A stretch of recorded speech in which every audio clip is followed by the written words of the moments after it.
Oke, assalamualaikum warahmatullahi wabarakatuh. Alhamdulillahirobbil alamin. Wassalatu wassalamu ala asrofil anbiya'i wal mursalin wa ala alihi washabihi rasulillahi ajmain. Amma ba'du. Puji syukur marilah kita ucapkan atas kehadiran Allah Subhanahu wa taala yang dimana Allah telah melimpahkan rahmatnya kepada kedunianya kepada kita bersama sehingga kita dapat hadir untuk menyelesaikan video kali ini. Baiklah, saya tidak akan memanjangkan kata-kata mukadimah. Perkenalkan, nama saya Kelvin. Saya dari program studi manajemen impian belakang 167. Baiklah, saya akan menyampaikan presentasi artikel saya yang berjudul tentang dampak perkembangan bahasa asing di era globalisasi. Terlebih dahulu saya akan menyampaikan pendahuluan. Bahasa itu sendiri adalah bunyi atau suara yang bermakna dihasilkan oleh alat vokal manusia dan digunakan sebagai alat komunikasi oleh individu atau kelompok. Membangkitkan pikiran dan menggugah emosi. Menurut Wibowo, bahasa memegang kedudukan penting bagi setiap orang Indonesia dapat berkomunikasi satu sama lain dalam bahasa. Bahasa dapat diartikan sebagai alat untuk mengungkapkan sesuatu yang menyentuh hati, arti murni. Bahasa memungkinkan orang untuk mengekspresikan emosi, mengusulkan ide, bahkan memberikan informasi secara lisan dan tulisan. Tergantung di mana orang Indonesia tinggal. Bahasa Indonesia adalah bahasa yang digunakan oleh orang Indonesia. Menurut seminar 2016, bahasa Indonesia merupakan bahasa pemersatu masyarakat Indonesia. Selanjutnya bahasa Indonesia merupakan bahasa yang digunakan dalam kehidupan sehari-hari, berfungsi sebagai bahasa resmi negara Indonesia. Penggunaan bahasa Indonesia tidak boleh sembarangan untuk berbicara. Bahasa Indonesia dengan benar aturan norma yang harus diikuti. Selain itu, di era globalisasi, bahasa Indonesia dapat memberikan kontribusi bagi perkembangan ilmu pengelolaan teknologi atau disebut iptek. Namun di zaman globalisasi ini terdapat sejumlah pengaruh yang telah mengubah bahasa asli Indonesia.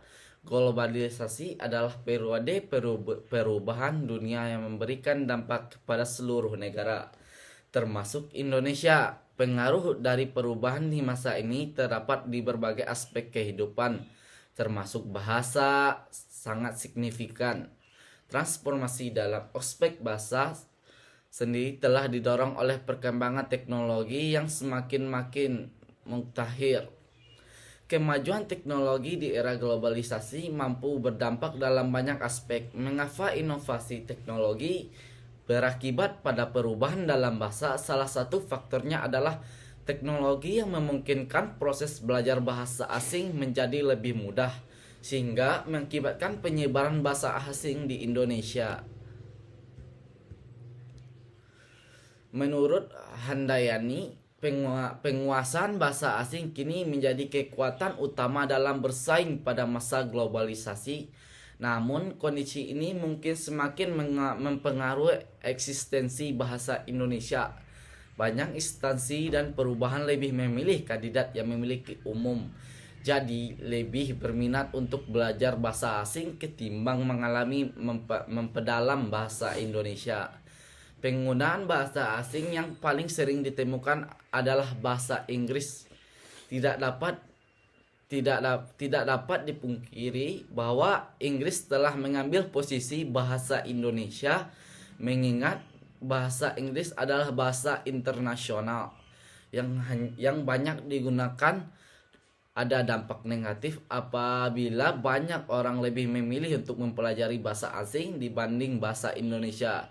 Di antara mereka adalah masyarakat mulai merendahkan bahasa Indonesia. Yang kedua, orang-orang mungkin akan melupakan bahasa Indonesia merupakan alat pemersatu bagi rakyat Indonesia. 3. Meningkatkan ketertarikan pembaca di kalangan penduduk di Indonesia, bisa berdampak pada berkurangnya jumlah penulis di negeri. 4. Orang-orang bisa melupakan bahasa Indonesia dan tidak mampu berbicara dengan baik secara benar. 5. Situasi ini dapat merusak kepercayaan nasionalisme di Indonesia serta mengurangi rasa bangga terhadap budaya sendiri. Tidak dapat disangkal bahwa bahasa Indonesia dapat melakukan tidak diatasi jika kita tidak ingin maraknya bahasa asing. Bahasa Indonesia maka masalah ini harus kita atasi. Untuk menghindari hal ini, Anda perlu memahami arti kata bahasa Indonesia sejak dini. Tujuan dari penulisan artikel ini adalah menjelaskan bagaimana bahasa asing tersebut mempengaruhi Indonesia itu sendiri sebagai ancaman atau peluang di era globalisasi. Baiklah, saya terlebih dahulu akan menjelaskan pengertian bahasa. Dalam kehidupan sehari-hari, kita membutuhkan bahasa untuk berinteraksi dan berkomunikasi dengan orang lain. Kita dapat mengatakan bahwa bahasa adalah alat untuk mengungkapkan sesuatu yang menyentuh hati. Bahasa memudahkan orang berinteraksi, berkomunikasi satu sama lain, serta menyampaikan ide, pendapat, pengalaman, perasaan, dan bahkan pengetahuan selain interaksi komunikasi. Bahasa sebagai objek dalam membantu memperoleh pengetahuan, informasi, dan wawasan lainnya. Bahasa juga merupakan alat atau media kebudayaan. Artinya, walaupun ada berbagai bentuk atau media komunikasi, bahasa merupakan sarana atau media komunikasi yang agar kebudayaan tetap hidup sangat sulit, membahayakan masyarakat tanpa bahasa hidup berkembang dan membentuk budaya atau menyediakan ruang bagi budaya sejak kita bangun tidur. Bahkan selama kali kita berpikir tentang kehidupan, kita tidak pernah bisa melepaskan diri dari penggunaan bahasa. Fungsi bahasa bagi manusia meliputi sebagai alat komunikasi, sebagai alat ekspresi, dan alat adaptasi terhadap lingkungan, dan alat pengatur perilaku pendengaran. Bagaimana juga bahasa sangat pengertian bahasa Indonesia. Bahasa Indonesia adalah bahasa pemersatu bangsa. Bahasa Indonesia adalah bahasa yang kita gunakan sehari-hari dan juga merupakan bahasa resmi negara. Kita digunakan penduduk Indonesia. Bahasa Indonesia adalah elemen komunikasi terpenting. Secara filosofis, bahasa dikaitkan dengan ekspresi manusia terhadap realitas kehidupan. Oke, baik, saya akan menyampaikan definisi bahasa asing. Bahasa asing merupakan bahasa yang sangat berasal dari negara atau komunitas lain. Di dunia terdapat ribuan bahkan jutaan bahasa asing selain bahasa Indonesia. Salah satu contohnya bahasa Inggris yang kini telah menjadi bahasa global dan kemajuan teknologi yang cepat. Bahasa asing juga semakin populer di Indonesia, sebab banyak warga di Indonesia yang belajar bahasa asing untuk memperluas pengetahuan atau untuk berbagai alasan lainnya. Salah satu bahasa asing yang paling banyak digunakan di Indonesia adalah bahasa Inggris. Menurut Maurice 2003 dalam Seong Penghayatan Bahasa dan Pembinaan Jati Diri Kebangsaan, bahasa Inggris tidak hanya dominan dalam bidang linguistik, tetapi juga hampir semua bidang di Indonesia, termasuk pendidikan, aspek sosial, teknologi. Ini berarti bahwa bahasa Inggris ada di mana-mana dalam iklan, brosur, dokumen. Penggunaan bahasa Inggris di Indonesia sudah termasuk dalam kategori berlebihan. Jika tren ini terus berlanjut, Indonesia akan menghadapi dampak negatif yang dicapai bisa-bisa positif atau negatif.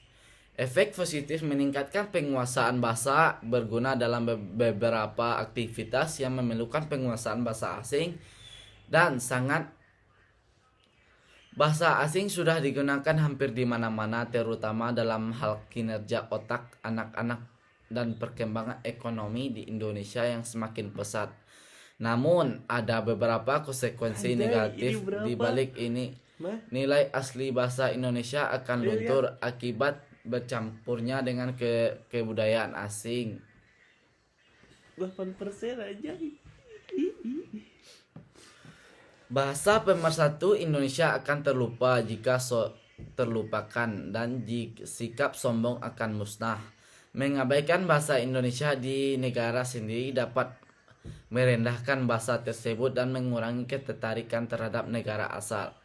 Globalisasi adalah fenomena di mana pengaruh ilmiah dan budaya dari berbagai belahan dunia menyebar ke bagian lain dunia, menghilangkan batas-batas yang jelas antara negara-negara menurut Shalom Marjidan.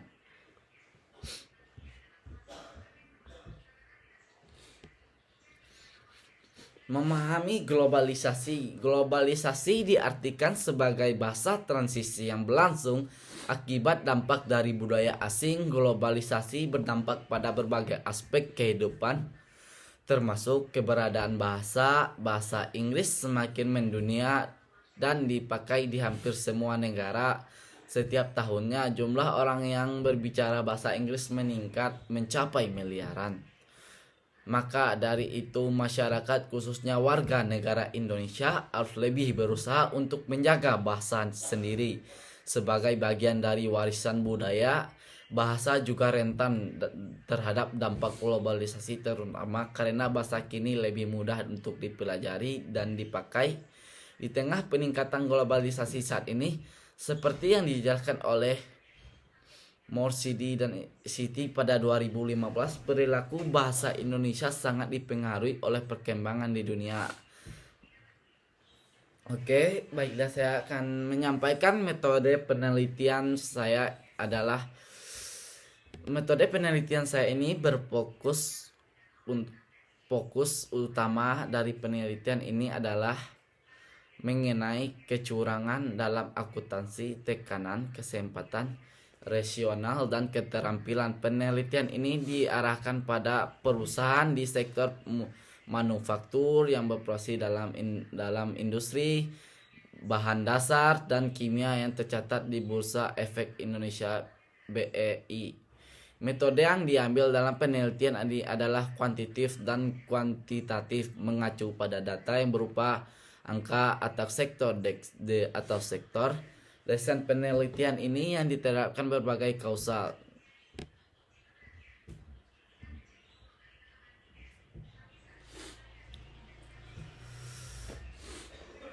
Dalam metodologi analisis, penelitian ini menggunakan data panel dan perangkat statistik untuk menganalisis informasi serta menguji hipotesis secara spesifik. Analisis yang dilakukan meliputi statistik deskriptif, regresi data panel, penguji R2 dan pengujian F yang semuanya dilakukan menggunakan perangkat lunak. Oke, saya akan menyampaikan hasil penelitian saya. Berdasarkan isu yang diteliti oleh saya, tampak bahwa pendekatan penelitian yang sesuai untuk menyusun artikel jurnal adalah pendekatan kuantitatif. Sasaran dari pendekatan kualitatif ialah menggambarkan kejadian dengan sangat rinci dan mengumpulkan informasi sebanyak mungkin yang bisa dijadikan data untuk penelitian. Tahapan pengumpulan data pada penelitian ini adalah sebagai berikut. Yang pertama, merumuskan masalah. Saat menggunakan metode penelitian kualitatif untuk menulis buku, langkah pertama adalah merumuskan masalah. Perumusan masalah mencakup rumusan masalah dan batasan jumlah data yang harus dikumpulkan. 2. Mulai pengumpulan data. Saat mencari atau mengumpulkan informasi, saya dapat menggunakan materi yang terkait dengan masalah Ini pengumpulan data dasar biasanya sumber perpustakaan umum dapat digunakan untuk mengumpulkan data seperti buku, jurnal, profesional, laporan terkait masalah, majalah, dan laporan penelitian.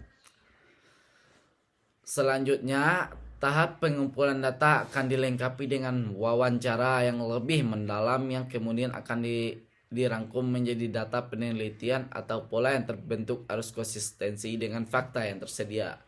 3. Selesai. Langkah terakhir dalam metodologi penelitian kualitatif adalah kesimpulan. Kesimpulan.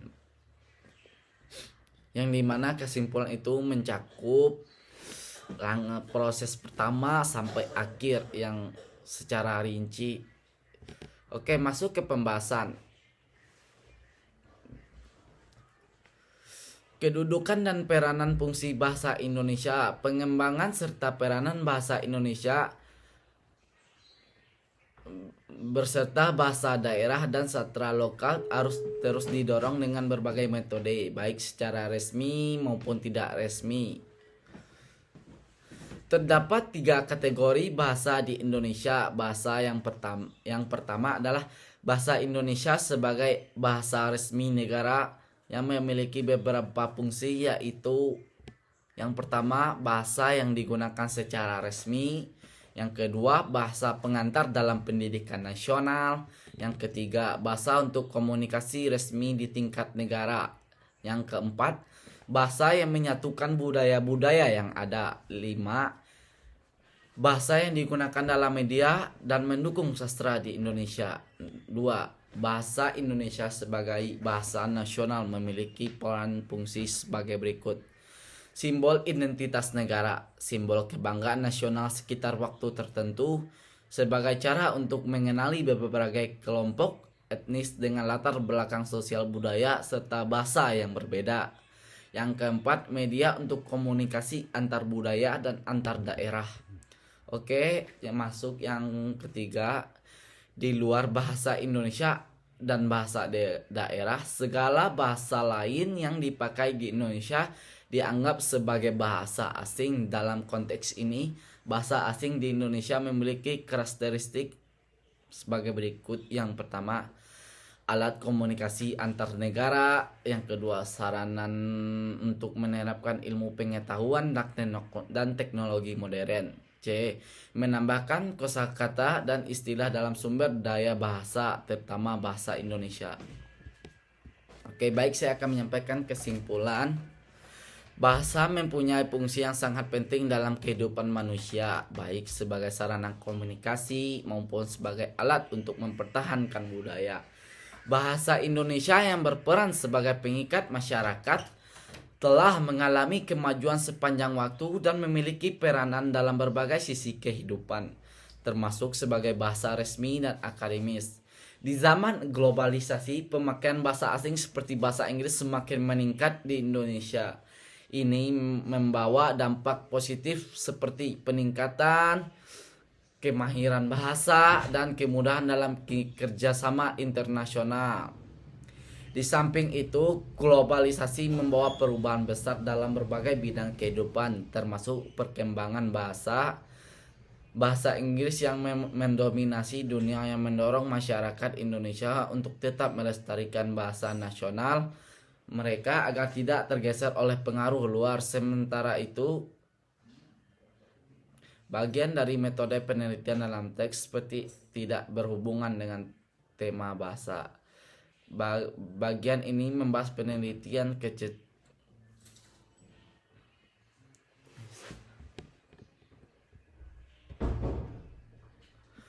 Oke, hanya itu yang dapat saya sampaikan. Terlebih terkurangnya mohon maaf karena kesempurnaan itu dari Allah. Oke, mohon maaf kalau ada banyak kesalahan. Yakinkan dengan iman, usahakan dengan ilmu, sampaikan dengan amal, beriman berilmu beramal, yakin usaha sampai. Wabillahi taufiq walhidayah. Wassalamualaikum warahmatullahi wabarakatuh.